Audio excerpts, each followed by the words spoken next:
that Area 51 type shit. Ooh, I ain't gonna. It's 11, bro. This shit 30 minutes. This we got the prices right. I'm not gonna lie, it's probably gonna be the last two videos I'm gonna watch. To be honest, if I'm being honest, you know what I'm saying? For me, just cause I'm not gonna lie, I'm gonna leave that there. I'll be back though. I'm gonna get more wood and shit. No cap.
We got more water though. More water secured for a facty though. For a fact though. For the fact though, nigga.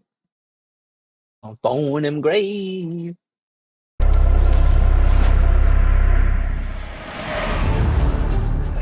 Investigating the hidden secrets of Area 51. That's not a good sound. Isn't it weird to imagine that we could literally be 15 to 20 miles away from definitive proof that we're not alone? What was this being wearing? Military uniform just like mine, but it was very, very clean. We're very close to going to prison right now, that's for sure. More security. More security right now. This nigga is Today, ladies and wildin'. gents, we wrestle with some of the wildest questions and mysteries of our time, such as are aliens real? Are UFOs cutting-edge technology from Earth or perhaps from another planet? Why is Area 51 one of the most secretive bases in the country? And what is it that our government is hiding from us? In order to uncover the truth, we assemble a powerhouse team. First up, James Fox. This man is arguably the world's premier expert on UFOs and alien encounters. He's dedicated. Yo, check that. What y'all think? Y'all think aliens and shit exist? I feel like they do. Know what I'm saying? I don't know. You know what I'm saying? But niggas haven't explored all solar systems and shit, right? Niggas haven't even traveled to different galaxies and shit. You feel me? You know what I'm saying? So it's just like there has to be other shit out there, bro. And it's you feel me, bro, and it can't only be us, bro. I don't know. You feel me? Like that's just the way I look at shit. Feel me? Dedicated the last 30 years of his life investigating these claims, digging deeper than perhaps any human alive today. Next, we speak to Jason Sands, an Area 51 insider and employee turned whistleblower who gives us his firsthand testimony of his experience. Then we got Avi Loeb, a Harvard professor, astrophysicist, and one of the brightest minds on the hunt for extraterrestrial technology. And finally, we speak to various people who claim to have had alien experiences themselves. In this episode, we infiltrate the legendary Area 51, both under the cover of darkness and in broad daylight. And you'll have to stay to the end of the episode to see what we did, what happened to us after we breached security and set off the alarms. Join us today as we tackle one of humanity's greatest questions. Are we truly alone here on Earth, or do we have visitors from other galaxies walking among us? The truth, folks, might be stranger than anything we ever imagined. Let's dive in. Folks, two things before we get started. First, the merch is back in stock, including the sweatshirts that had sold out repeatedly. We put them back in stock, added a new color. All these we got the niggas trucker be hats, weird. the t-shirts, and also, if you would like early and exclusive access to our Scientology series, including our pushing match with their private security at their celebrity center. Whoa. Wait, where's the private property line? Where's the line? You need to leave right now. Don't it's touch private me. property. Don't touch It's me. private property. You need to leave right now. That is available only at Patreon. Become a subscriber and be the one to see it first. And now, folks, to the video.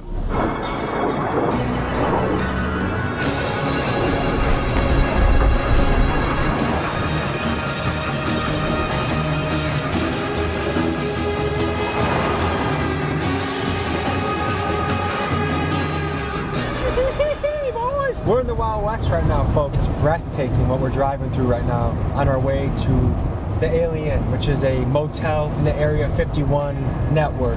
What is Area 51? Is it a place that aliens were brought to and interrogated and questioned to figure out more and kept from the public? Or is it simply a place that's so remote and so out there that it's an excellent place to develop top-of-the-line military technology, run exercises, maybe they got a CIA black site somewhere out there? I mean, it would be a perfect place. You just blindfold a guy and take him 2 hours down the highway from Las Vegas. No one's finding you. Alien fresh jerky. Not gonna lie, bro. For Las Vegas, literally one of the shadiest areas mankind has ever seen, bro. Niggas can't tell me otherwise, bro. You have a whole city built on desert, nigga. On desert. A whole city built on desert, bro. With one of the top secret bases of the military, bro. Come on, bro. You're not telling me nothing, bro. I ain't no conspiracy theorist, bro, but on God, bro. Bro, Las Vegas is really some shady, bro. Some shady area, bro. Man, how much better of a Not gonna sponsor lie. can you even get in a video? Going to Area 51 eating alien beef jerky, and damn, it's good. If you would like to try some of this delicious jerky for yourself, simply head to their website, link in pinned comments, and use my code TommyG for 15% off your entire order. My personal favorites was their insane. Roadkill Original and their Pineapple Teriyaki. It was delicious, and I think you'll love it. Pineapple teriyaki. There's a lot of great excitement in my heart right now. We're meeting up with a world-renowned Still look like shrooms. UFO UAP expert, James Fox. About an hour and a half away. We'll enjoy this road trip and we'll see you guys in a few.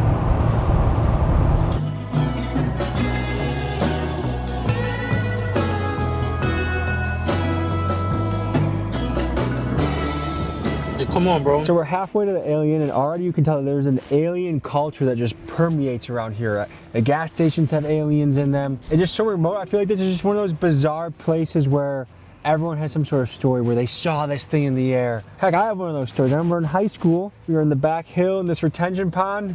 If I had my own phone, I got it on my phone. Like there was something moving in the air, and I saw it. Like I know what I saw. Who knows what the explanation No, is? I've Let's seen like keep a driving. shooting star and shit before. I think so. I don't know. I seen some shit falling from the So sky we're before. pulling up into a town, the town of Rachel, Nevada. Some like blue that shit. has Some 19 blue shit was people. following it. We're gonna meet our alien expert friend No, James 19 people is the same and just word. get the lay of the land here. We arrived late in the night at the Alien, and they had a strict no filming policy. So we went nearby to the town's only gas station to meet our Oh, baby. contact James Fox and make a game plan for the rest of the night. Red flag. We were about to tuck in and go to bed, Yes, and you said you have another idea. yes. There's no better time than the present. And we're out here, and we're not going to see anything if we don't try. Let's take our asses out to as close to the base as we can possibly get to without risk of being arrested and or shot. The use of deadly force is authorized. So Kill on sight. It's real. They're not. Crazy. If you were to hide super secret AOS, craft nigga. of non-human origin anywhere on Earth, when you come out here, you could see this would be the perfect place to do it. Is it fair to say this is one of the most top secret places on Earth? This is the most top secret place on Hell Earth, yeah. yes. Right What? now, we're going to go out to probably the most famous Nigga. mailbox in history. It was the infamous Black Mailbox. But it became so famous because when you get to the Black Mailbox, you'll see a dirt road. It's completely unmarked. There's no road signs. You turn off, and that's the point where you go in on the dirt road to the base. It's about 20 minutes. And then you get to a sign that basically, and you'll see security. Like if you go beyond that sign, all bets are off. So the Black Mailbox, I think, got so famous that it might have been stolen. I heard it might have been recently replaced. We're going to find out right now. Is that our first destination? That's the our Black first Mailbox? destination, yes. Let's get hopping. Like Let's go. mailbox.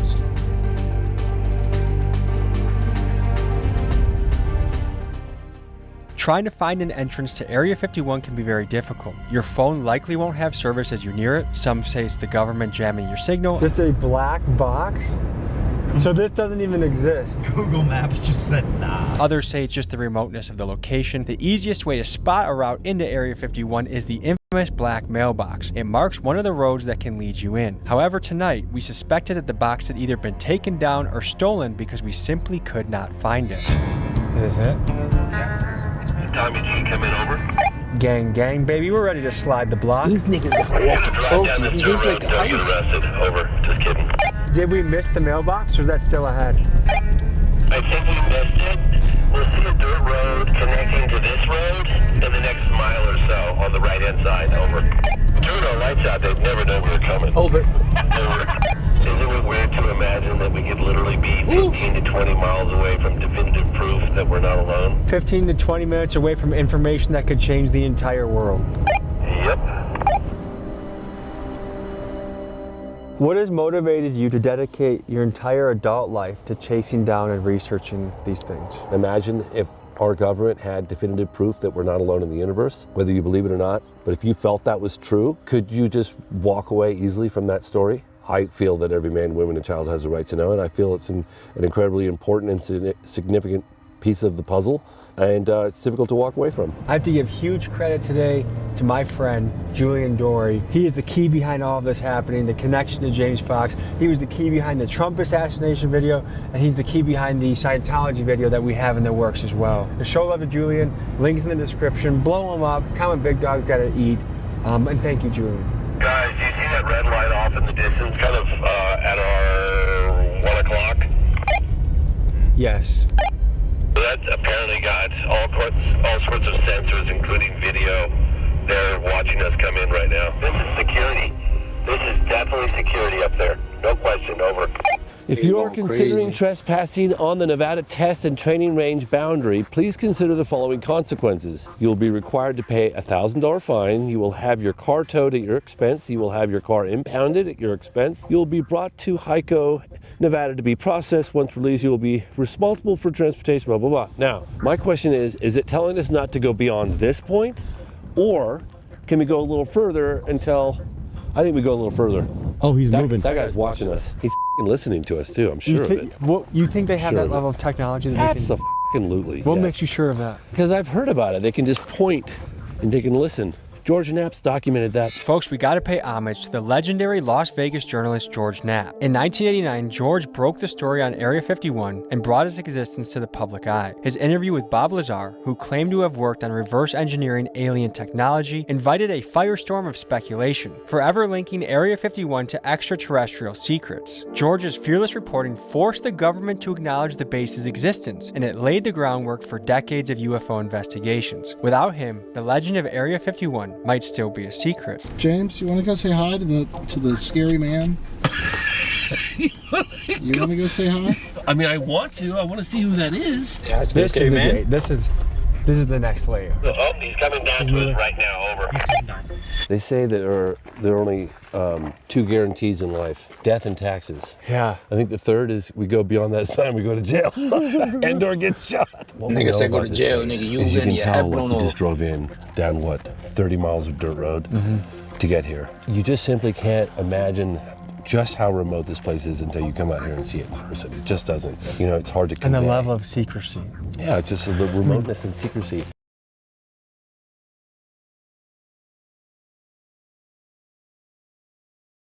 And when you finally do find the edge, you still barely see anything except for barbed wire tracking all through the grass, the signs, the gates. Are these guys special? Hold on. I'm about to go and throw this shit out real quick. And I'll turn off the lights too. Fuck all that.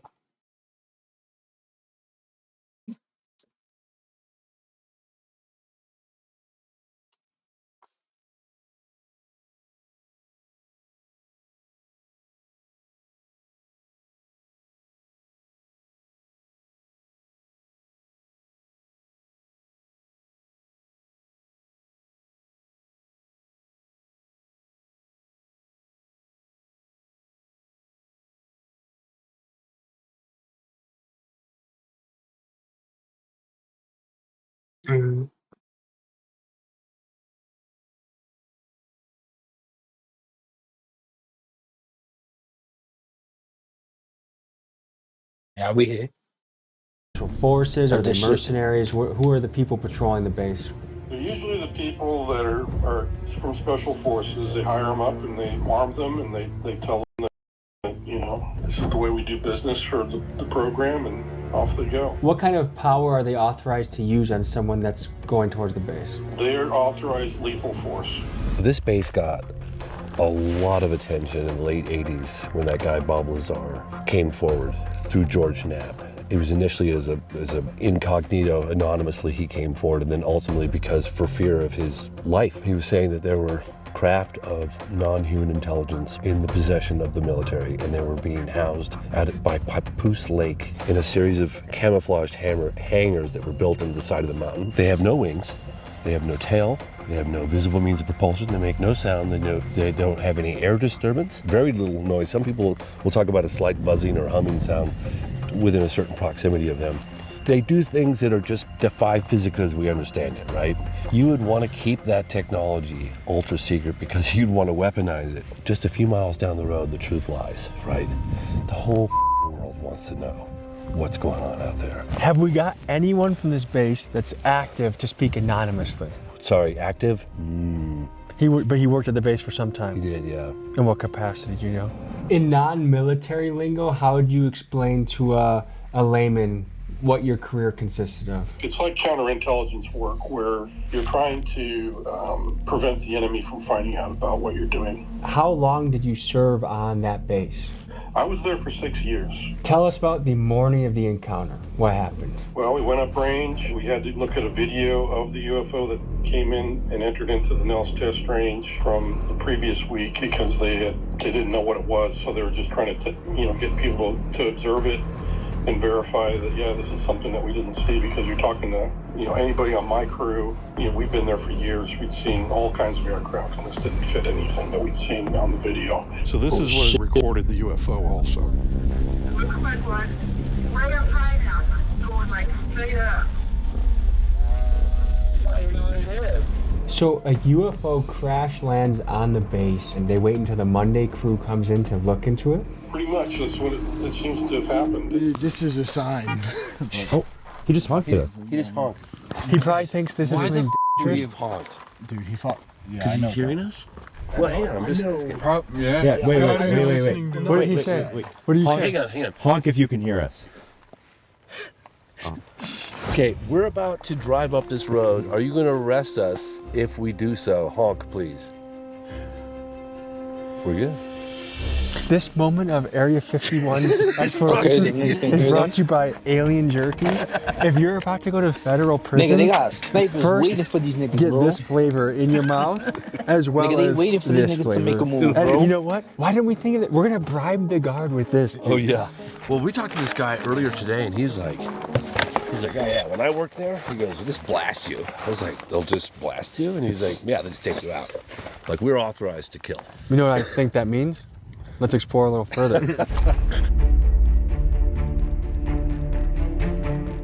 All right, what I'm trying to do right now is I just want to see where the barbed wire is. Where is the barbed wire, guys? Man, you can't even tell. We're very close to going to prison right now, that's for sure. Guys, here comes more security. More security, more security. More security right now. Holy shit, the truck's coming up, look at that. Yep. Holy shit. He's coming quickly too. Look how fucking windy it is, dude. It's cold, desolate, and there's government forces assembling right now. Look at niggas in the middle of the desert. They know that we are right here. It's cold and windy. The question is... They're going together. I mean, one thing we can say for sure is we will all be going to jail if we cross the line. The question is, where exactly is the line? The only way to do it is to walk up the barbed wire from the gate. I've already walked. Well, you want to drive down there and see it? Sure. All right. So look, Land Survey Monument. That's just government bullshit to keep us off the land. What happened next was strange. As we turned off our cameras to take a couple iPhone photos, we heard a noise, but not just any noise, one that had an eerie, metallic, and otherworldly sound. This is what followed immediately after. I heard that. What the f you hear? It sounded like metallic, something big, metallic, and somewhat loud. I thought someone was coming. You heard it? I heard it. You heard it? You heard it? Are you sure that was my car? Positive. Yes. It came from right over there. No question. Well, you know, I told you guys they had a 99% chance of seeing security, and we saw security. We're gonna fold our cards for tonight in case they have any devices that can hear us. Oh, they can hear us. We just want to know the truth. Can you hear us? I have some beef jerky I can offer you. I repeat, I said beef jerky. I don't know if it's working. What we're dealing with right now is like there's so much disorientation and trickery that happens, like hearing certain noises. Like they said they heard this metallic thud. Was it the sign rattling or was it a secret thing happening in the background? I mean, and that's how these stories get convoluted when it comes to the supernatural or the UFOs, or, you know, there's a lot of explanations for the same thing. So like in diving into the truth of these stories, you have to figure out how credible someone's testimony is, and it's been proven that eyewitness testimony actually isn't even that accurate. But when you have multiple eyewitnesses independently corroborating a story, that's where it becomes more and more airtight.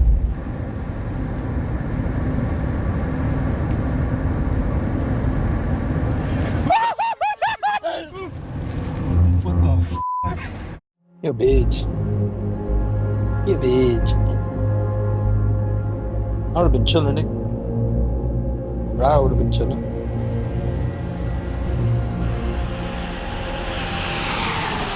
So we're going to the Alamo Inn, about 40 miles away, and kind of the other side of Area 51. There's the Alien, the Alamo Inn, and kind of if you go in between them, that's where you can go on the road to the back way of Area 51. And we're going to talk to the motel owner and actually stay there the night.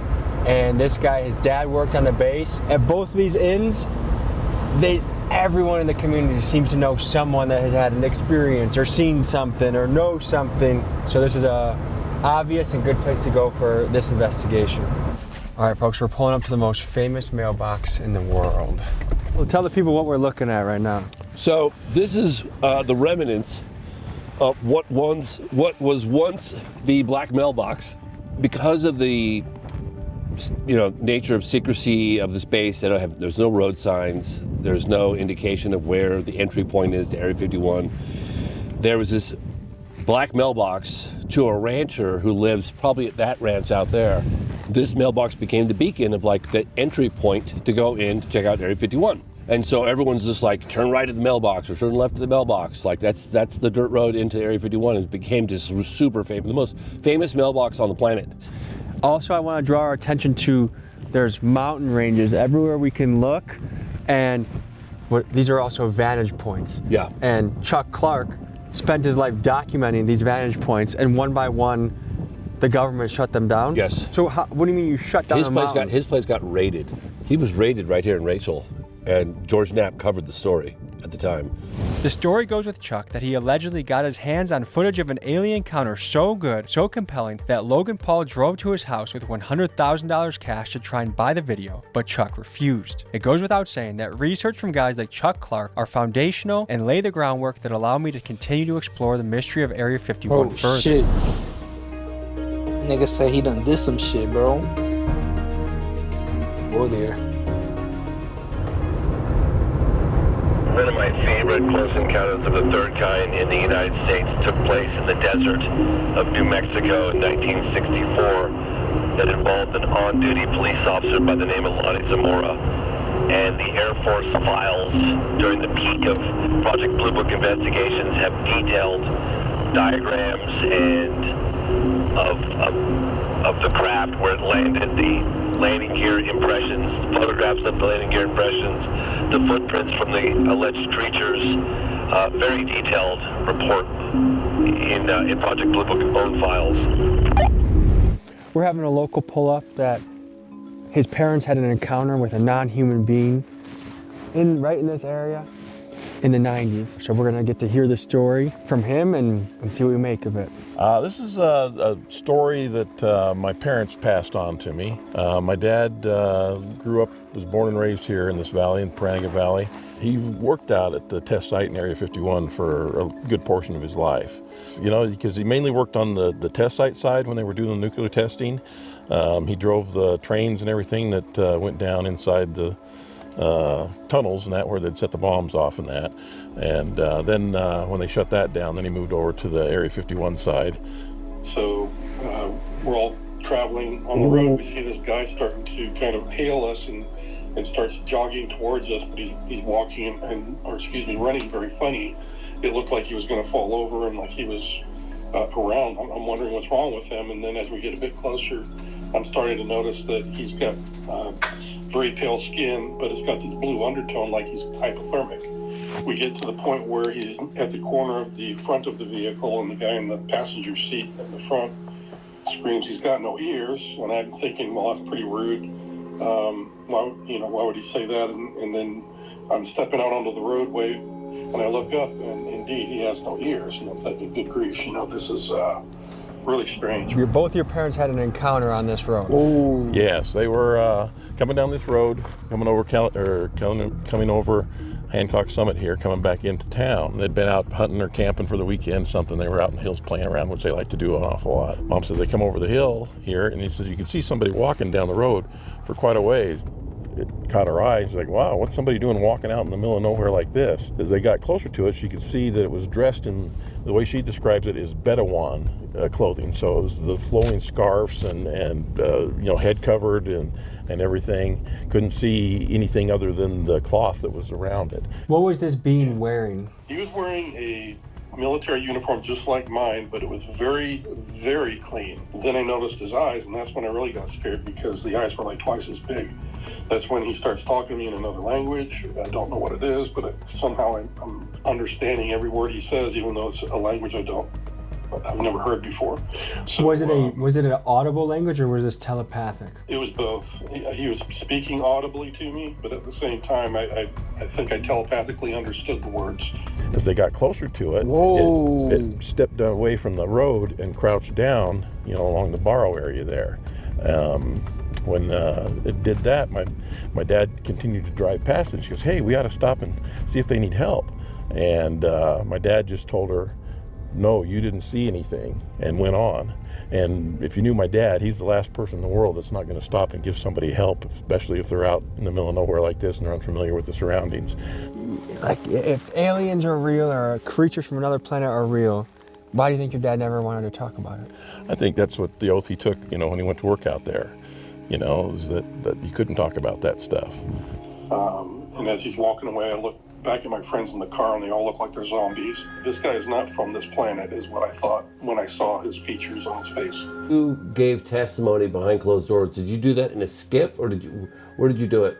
I did it in a skiff.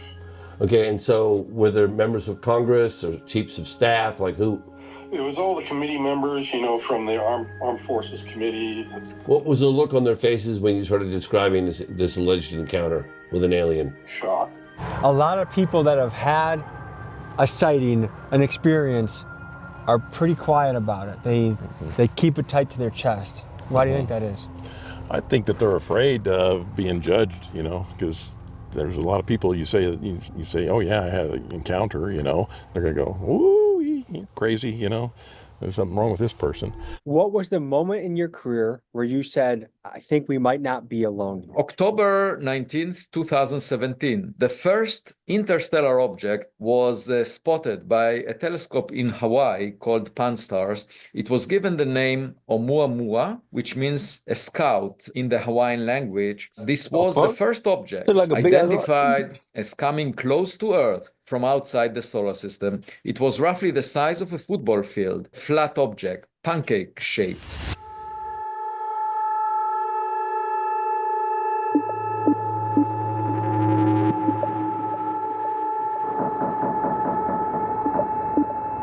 Nigga, is it snowing?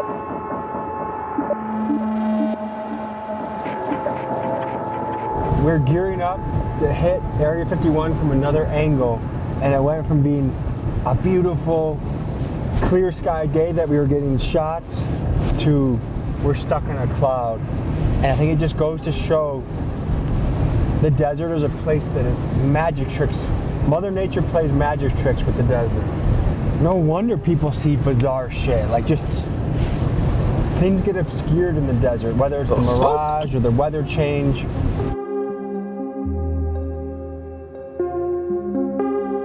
Nigga, look like it's snowing in the desert, bro.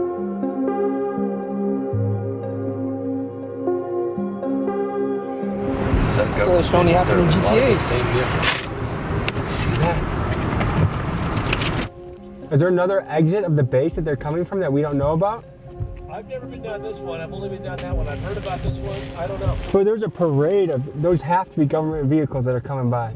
At around 5:30 p.m., at least 5 days a week, possibly 7, you'll see these white buses with no markings, with blacked out windows. That's kind of Scientology-esque. That's what we just encountered recently. Barreling out of this place, down this long dirt road, headed east. And then they get to 375, and then they head south, probably going to Vegas. I'm no expert in the driving habits of feds, but it seemed to me we were witnessing a convoy of Fed vehicles leaving Area 51. And for some reason, seeing all of those feds grouped together, it just felt spooky to me. Nigga, it's snowing in the desert. Oh, nah, they Looks got like fighter planes and shit. GG's. One disappearing into the clouds. GG's, bro. Can you describe some of the technology at the base? Like, how much more advanced is it than the public perception of what our technology is? I don't want to get into specifics, but it's hundreds of years. Hundreds of years ahead of what we think is happening? Yes. So I think part of the question is this just high-level military technology that they don't want other people to get their hands on?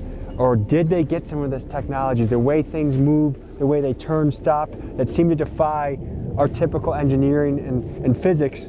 Did they get that from alien crafts? When an alien craft crashes, they have the best engineers in the country examine it and try to re-engineer it. Is that what's happening at Area 51? Or is this shit just so advanced and they just haven't released it to the public? Our conception of what is possible is 60 years in the past, 50 years in the past, and they just haven't shown us the good shit because, well, it's a tactical advantage in war. It's all possible.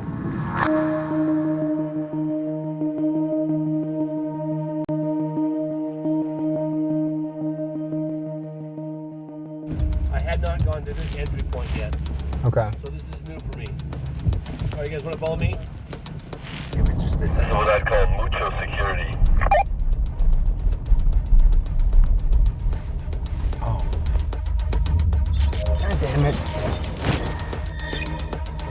Unauthorized Look, now it's going. Not permitted beyond this point. So we almost did get captured. You just literally... Dude. You about to get they shit blown, nigga. That's not a good sound. Should we get the fuck out of here? Let's get the fuck out of here.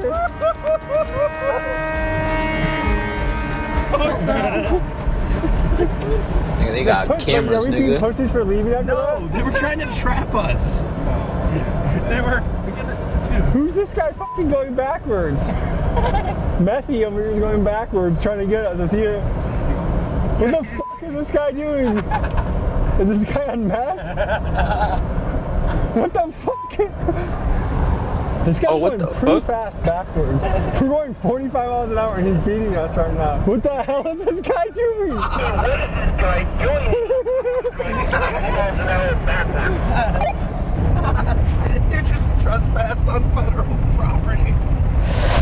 You know the gate where they close, you can go into a gate and then they close a barrier behind you? That's an entrapment, yes.